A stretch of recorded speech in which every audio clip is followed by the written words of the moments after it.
Coming up on the final edition of the 2014 Tiger Football Report, we'll be joined with the head coach of the Tigers, Rob Ambrose, as we break down the Tigers' last game of the season against Rhode Island. Later in the show, we'll wrap up this season's action and discuss how the Tigers are preparing for next year, and also talk about some of the Tigers who stood out during the course of the season. The Tiger Football Report begins now.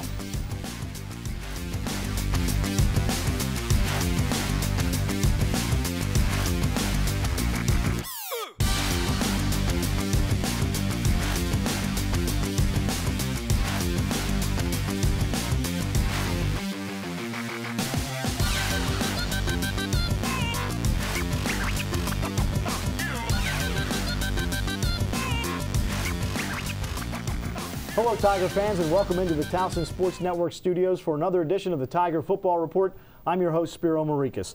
Last week, the Tigers played their final game of the season against Rhode Island, and the Tigers fell behind early in the first quarter as Rhode Island scored a touchdown on their first drive of the game.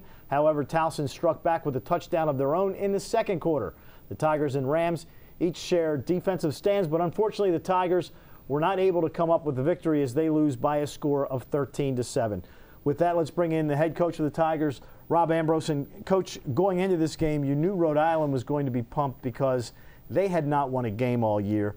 And no team, and you know, because your first two seasons, you had teams that did not win a lot of games. No team wants to go winless during the course of the year. Of course not. And it's senior day and change a new regime, and they've breathed a little life into that program. If you don't spend your time looking at the wins and losses, you more look at the film. That is a program that's been getting better and better and better every week. It didn't really matter who they played, and they play extremely well at home. It is no surprise that we got their A++ game. Well, it was certainly not an offensive shootout, that's for sure. As a matter of fact, it may have been one of the shortest games by elapsed time in Tiger history. I think we have to go back to 1991 when the Tigers played Boston University in a game here at Minnigan Stadium at the time, where there were only about 8 passes thrown in the entire game and both teams were running the option. Only 28 total passes in this game. Each team threw 14 times. Was that your game plan going in, that you were going to try to run on the Rams? I think all things considered, where we are offensively with what we have left, we don't have a whole lot of choice in that matter.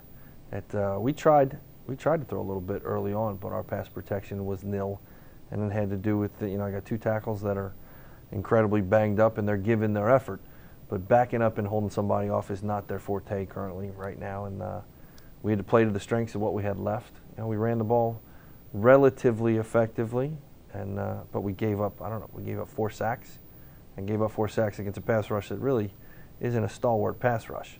So we knew what we had left to play with, and did the best with what we had. You know, obviously, I did not see the game as I was with the basketball team, but you look at Darius Victor and 21 carries, 54 yards, well below. I mean, he was averaging almost 5.5 yards a carry coming into that game. What was it that they were able to do, or was it just an effect of the offensive line? A combination of what they did, which was schematically pack the box. Not that everybody hadn't done that already. And a little bit of the offensive line, a little bit of Darius is a little bit worn down. He carried the load a lot, and it wore on him a good bit. And it's not like we couldn't run the ball. Connor Frazier ran the ball pretty well. Markel ran the ball well when we had it, but it wasn't Darius's best game. And all things considered, probably offensively, it was our worst performance of the year. Defensively, you gave up 70 yards on the first drive. The rest of the game, they only gained 154 yards. So obviously, the defense did a great job making adjustments after that first drive of the game. We really did. We got scouted pretty good, and they have some players now. This McCombs kid, it's a tailback for them, played against us last year when he was at Connecticut, and he was a threat then. So they schemed us up pretty good. The staff and the kids did a great job adjusting, and we played some lights-out defense, especially in the second half. I mean, I think they were going backwards more than they went forwards. But offensively, we couldn't do anything good with field position. We got inside the red zone 3 or 4 times, turned the ball over or stalled out being dumb, and turn the ball over in the red zone seemed to be a theme this year, one of which we plan on killing in the future. And it was frustrating, truly frustrating. Yeah, it hurt you last week against William and Mary also. So, 2 games in a row where you're turning the ball over in the red zone, and that just can't help in any stretch of the imagination. But, I mean, you held them to just 29 yards throwing the football. And they had some pretty good wideouts. Mm-hmm. No, we got pressure enough to the quarterback, but more importantly, for the first time in a long time, we actually defended the pass well. We were in good position in the secondary. Even with the mix and match secondary that we had left, the guys really did a great job and just did not play, we didn't play a good team game. We played okay on special teams, played great on defense for most of the game, and played good on offense to move the ball to get it to the red zone, but we were just putrid up front. And that's not on the kids, that's on me. That truly is. That we weren't well prepared enough to be able to score with what we had left, and I got to do a better job. So the Tigers will finish the season 4-8, 2-6 in the CAA, and obviously not what everybody wanted coming into the season. And I'm not going to make excuses, but this is a team that went to the FCS championship last year. You lost the entire offensive line. You lost your quarterback. You lost your running. What would you say? You had 3 guys left from offense from last year? 2, actually, Spencer Wilkins and Emmanuel Holder, really. And Sam Evans played a little bit on the offensive line. You lost your tight end. It happens. I mean, look at Eastern Illinois. They had the same fate this year. They lost their star quarterback who's now backing up Tom Brady. Sometimes you have to take a step backwards to take a step forwards. Yeah, but to be honest, that's what I get paid for, is to coach. And in the end, in the reflection of the season, we went through game by game the losses. And of the losses that, 8 wins would have got us into the playoffs, so we needed 4 more. And if you took 4 of those losses that were legitimate possibilities, the average loss was 7 points. If we add them all up, it's 7 points. So we play 7.1 points better a game, and no matter how beat up we are, we're going to the playoffs. The fact that I can say that means that we're that close, means as a program, we're in pretty good shape, and we will be in good shape. But as the year goes, this doesn't go on injuries, this doesn't go on youth, this goes on the head coach. And I didn't do a good enough job as a head coach making sure that we were in position enough to get that done. And the kids and I have already had a nice long team meeting. We've spent the last 24 hours in team meetings, player meetings, and a little new direction, a little new focus, a little energy involved. And the only sad part is the truly sad part is because the losing can be a motivator moving forward, and I believe that that's happening right now. But I got a group of seniors that the guys like Spencer Wilkins got hurt again, same ankle. And, a guy like him who's given his body and soul to this program and asked for nothing in return. A guy who would have had 1,000 yards receiving and been an All-American if he hadn't gotten hurt last year.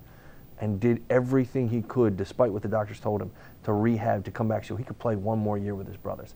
I just would have liked to see them go out with a win or have a winning season, but if you look at their body of work, it truly is second to none. And I just got the utmost respect for those guys. Yeah, it's a group that won 33 games over 4 years here at Towson University. It's that time that we have to step aside for a quick break, but when we come back, we'll break down some of the Tigers' individual performers from this season and take a look ahead to what the Tigers will be doing in the future. The Tiger Football Report will return right after this.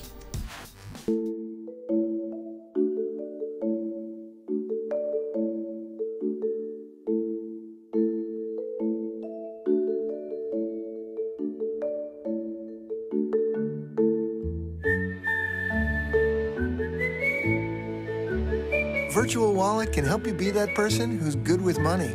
See what's free to spend, move money with a slide, save with a shake. Feel good about your decisions.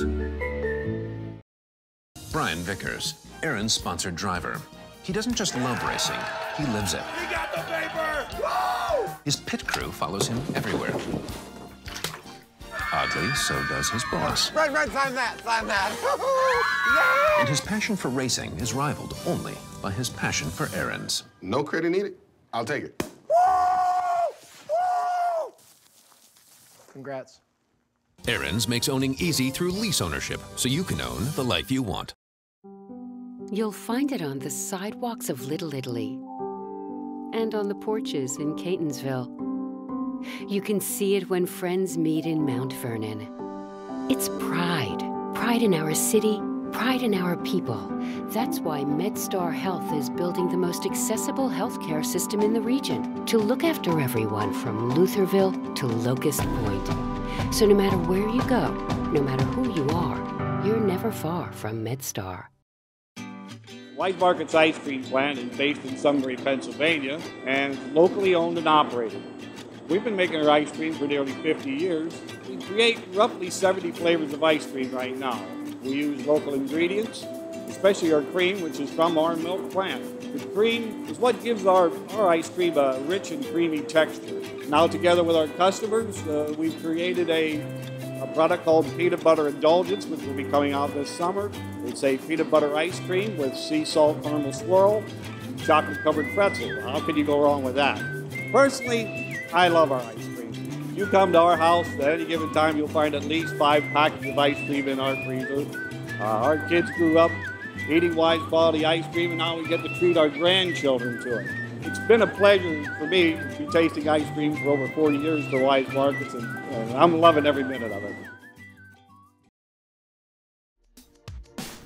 Welcome back to the Tiger Football Report. I'm your host, Spiro Maurikas, joined by the head coach of the Tigers, Rob Ambrose. And Coach, as we mentioned, the final game of the season against Rhode Island, and you just mentioned Spencer Wilkins and the senior group that had a tremendous 4 years here at Towson University, did not have a losing season until this final year, and came in at a time, and some of them redshirted, so they were around for your second year, which was a 1-10 season, and then we saw the extreme shift. You get to the playoffs in 2011.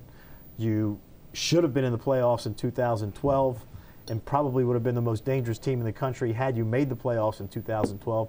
And then you get to the championship game in 2013. So these guys, you mentioned Spencer, could have been an All-American had he not gotten hurt last year.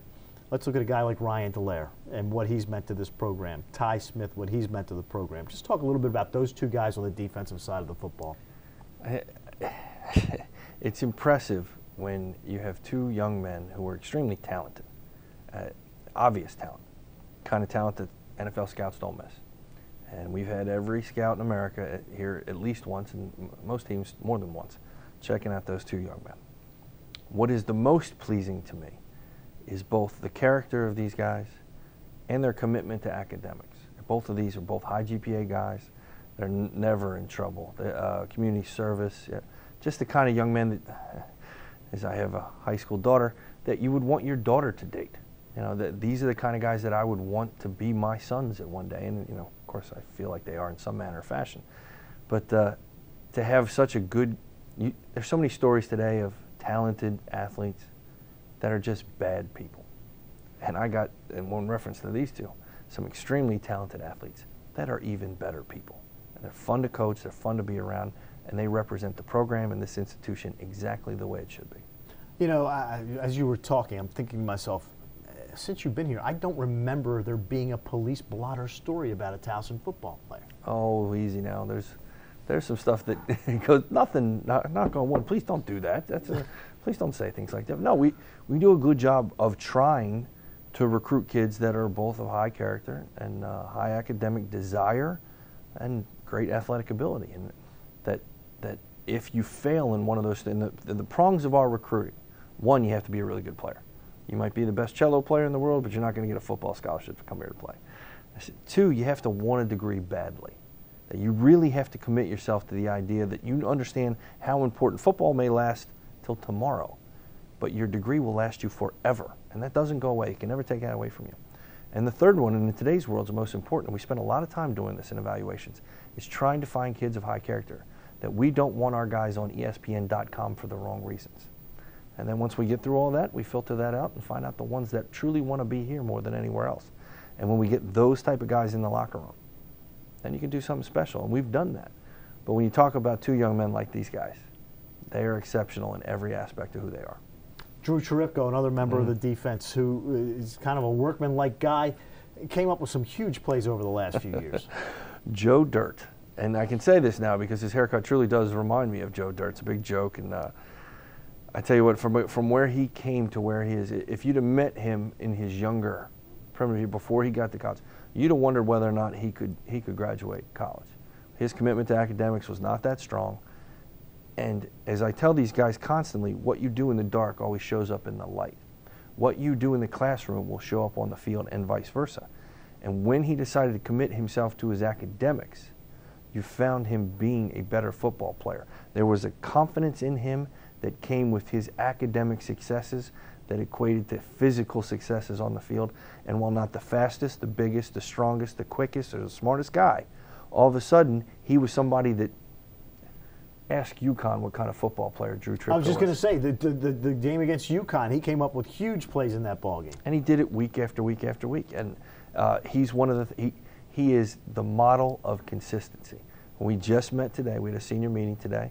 He will graduate this spring, and we were talking about his plans for after college. And he's excited about his future. He's grateful for the opportunities that he got here. And more importantly, we talked about his and all these other seniors, how they're going to reinvest in the program. That they know they're expected to buy season tickets. I expect them to go tailgate in the parking lot and have a blast. I expect them to sit in the stands and yell at me and tell me all the things I'm doing wrong. And that the door is always open. Now they can get away with it. That's just true. And that their goal is to reinvest in the program so that the ones that come after have it better than they had. Because as we move forward as alums, the guys in that locker room, they represent us nationally year after year after year. And what these guys have learned is, oh my God, I've represented this school extremely well. I've brought alums back together again. And that now the different chapter of your life as a Towson football player is to reinvest in the program so that it can keep growing and we can keep having that national dominance and that great respect that we've come to love. A couple of guys that will be back next year. Darius Victor, when you assess his performance this season, what do you take away from that? I think that Darius did exactly what we asked him to do. I think he fought the sophomore slump better than I've seen any guy do that in a long time. And I think that we need to make sure that we have not only Markel Dickerson, but we have at least one more back. And if you think about the years where we were those years, we always started and moved our way through with 3 healthy guys because somebody always gets dinged up. And then when it gets down to 2, that's okay. But what happened in the rear end of the season is that Markel was dinged up. And Darius basically had to carry this load by himself, and it showed in the last game. So we need to do a better job protecting him. He's not going to like it because that means he can't play football every single play. But for the benefit of him and the good of the program, we got to find a way to get him some rest. Just think back to that first playoff team, Tremaine Damron, Dominique Booker, Terrence West. Correct. All those guys contributed greatly. Coming on the other side of this break, we will look ahead to next season as we close out this one and bid farewell to our outstanding senior class. Before we go, let's take a look at this week's Tiger Tidbit presented by Under Armour. Did you know that Tigers senior cornerback Ty Smith, with over 300 tackles to end his career, is now 5th on the Tiger all-time history career tackle list? His final 6 tackles put him at 312 for his career.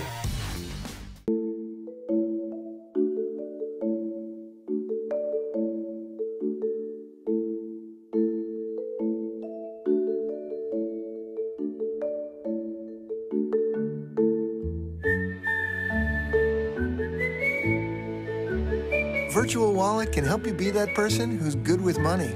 See what's free to spend, move money with a slide, save with a shake. Feel good about your decisions. Brian Vickers, Aaron's sponsored driver. He doesn't just love racing, he lives it. We got the paper! Woo! His pit crew follows him everywhere. Oddly, so does his boss. Red, sign that, sign that. And his passion for racing is rivaled only by his passion for errands. No credit needed. I'll take it. Woo! Woo! Congrats.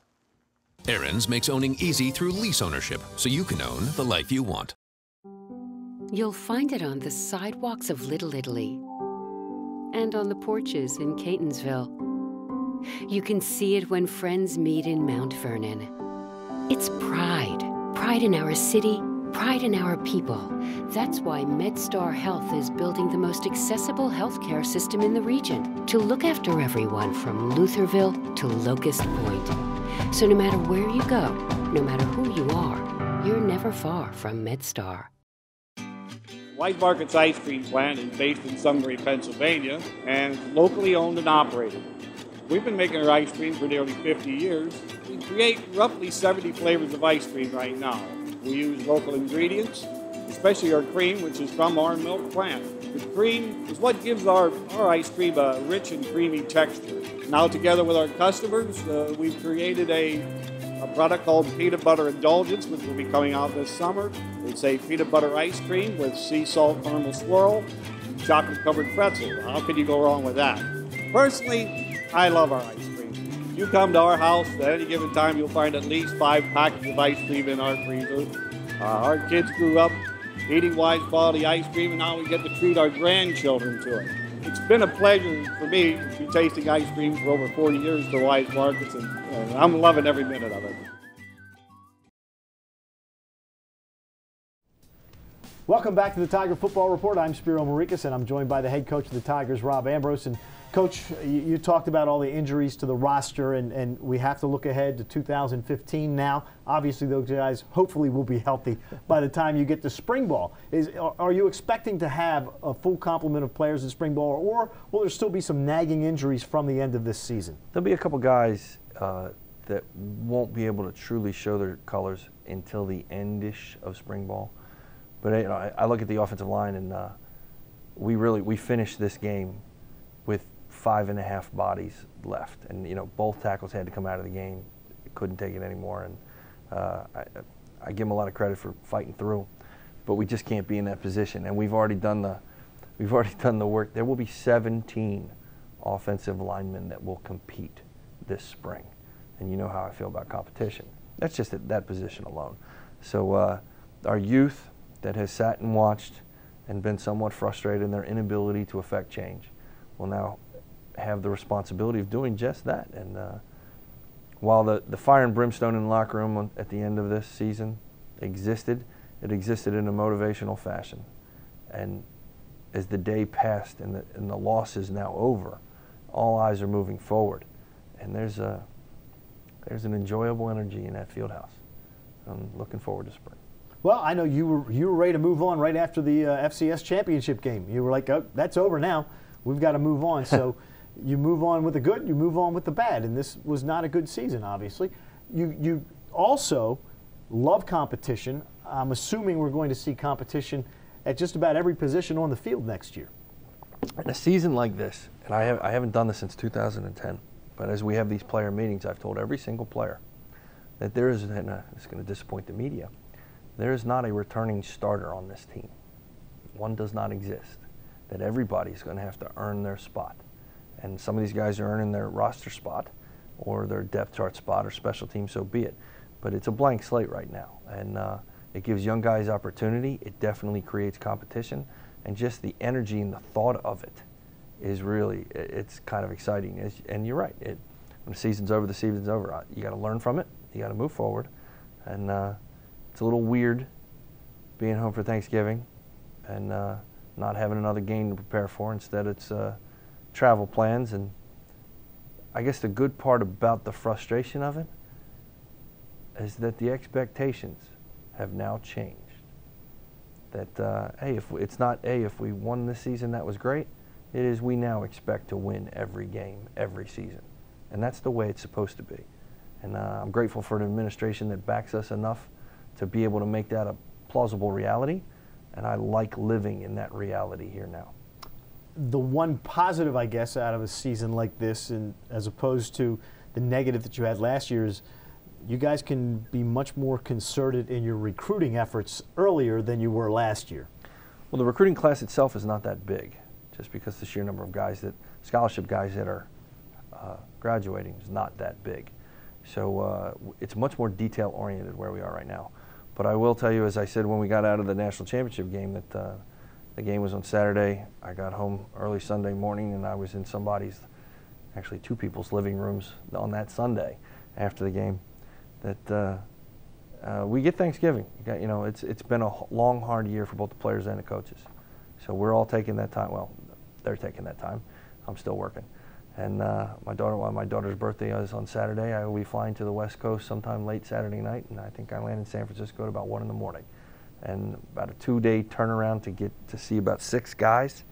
I'll be moving fast. Anybody got a private plane out there? I'd love to borrow it just for a bit, because doing this commercially is really difficult. I'm talking about Northern California, Southern California, and Arizona before I can come back here. And that's not an easy thing to do. So recruiting is in full swing right now, and it'll get in full plus swing come Sunday. You then the next formal thing that goes on is spring ball. How will this spring be different in what you do from a coaching aspect as opposed to last year? Well, again, when you ask the question, the first thing that comes to mind is the offensive line. We were beat up in spring. We had guys that had surgery and didn't have a lot of guys. We had graduated a bunch of guys mid-year. Remember that great graduation ceremony? Well, a bunch of those guys were offensive linemen, and it wasn't like we can just trade them out. I love the NFL model. Goodbye, I'm going to buy you. Come sit here in his seat. So that was different, and guys learned, but it was frustrating. It was tough to run practice like that, just like it's tough to run a game. But having 17 offensive linemen in the spring, oh, that's not tough at all. Competition abounds, and where your line play goes pretty much goes where your team goes. And we've had great line play for the last couple of years, and we had growing line play this year. I'll put it that way. But no, I feel really, really good about it. On the defensive side, you're going to have to replace on the defensive line. You're going to have to make some adjustments there also. Losing Ryan is that's a little daunting. He's considered to be, one of the best players in the league, especially as a defensive end.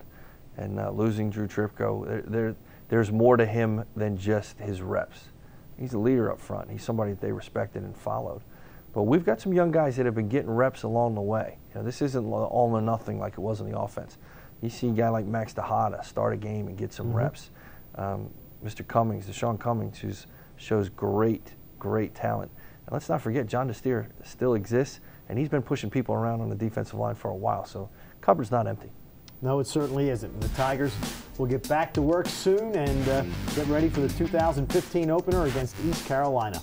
We have to take one final break, but we will be back with more of the Tiger Football Report after this. You know how fast you were going? Yeah, about 55. Where are you headed at such an appropriate speed? Across the country to enhance the nation's most reliable 4G LTE network. How's it working for you? Better than ever. How'd you do it? Added cell sites, increased capacity. And your point is? So you can download music, games, and directions for the road when you need them. Who's this guy? Oh, that's Charlie. You ever put pepper spray on your burrito? I like it spicy, but not like, ooh, spicy. You always like this? You have no idea. AT&T, the nation's most reliable 4G LTE network. Mariner Finance is a consumer finance company, so we offer personal loans. Mariner Finance is a great place to work. It's a great thing for anyone with the entrepreneurial spirit. Everybody in every office has an opportunity to achieve and grow. Be your own leader. Be a leader amongst the fellow coworkers in your office. The training and development that we do at Mariner Finance is one-on-one. Someone who has been there, done it, experienced it. There is no better feeling. Learn with us. Grow with us. Run with us. Brian Vickers, Aaron's sponsored driver. He doesn't just love racing, he lives it. We got the paper! Woo! His pit crew follows him everywhere. Oddly, so does his boss. Red, sign that, sign that. And his passion for racing is rivaled only by his passion for errands. No credit needed. I'll take it. Woo! Woo! Congrats. Aaron's makes owning easy through lease ownership, so you can own the life you want.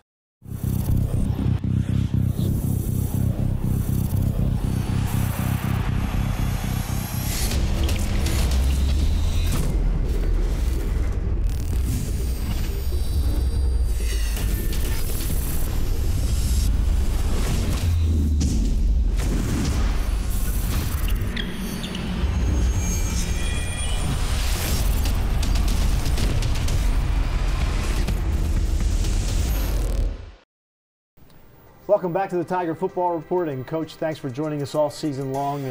It's certainly been a pleasure every week seeing your smiling face. Oh, you sweet talker. I want you and everybody else to have a great Thanksgiving, and I want you to enjoy the rarity of a non-playoff football Thanksgiving at Towson, since it should be pretty much short-lived. I'm sure we'll see you at CQ Arena rooting on the basketball team. You can guarantee that. As we have mentioned, the Tigers end the season with their loss to Rhode Island, giving the Rams their first and only win of the season. So the Tigers finish at 4-8, 2-6 in the conference, and are anxious to start the fall 2015 year. Make sure you follow this off-season's updates on TowsonTigers.com and be ready for an exciting season. You can visit us wherever you are on your smartphone or tablet by visiting TowsonTigers.com in your browser. That's going to do it for this season of the Tiger Football Report. For Rob Ambrose, I'm Spiro Marikas. Have a good Thanksgiving, and as always, go Tigers.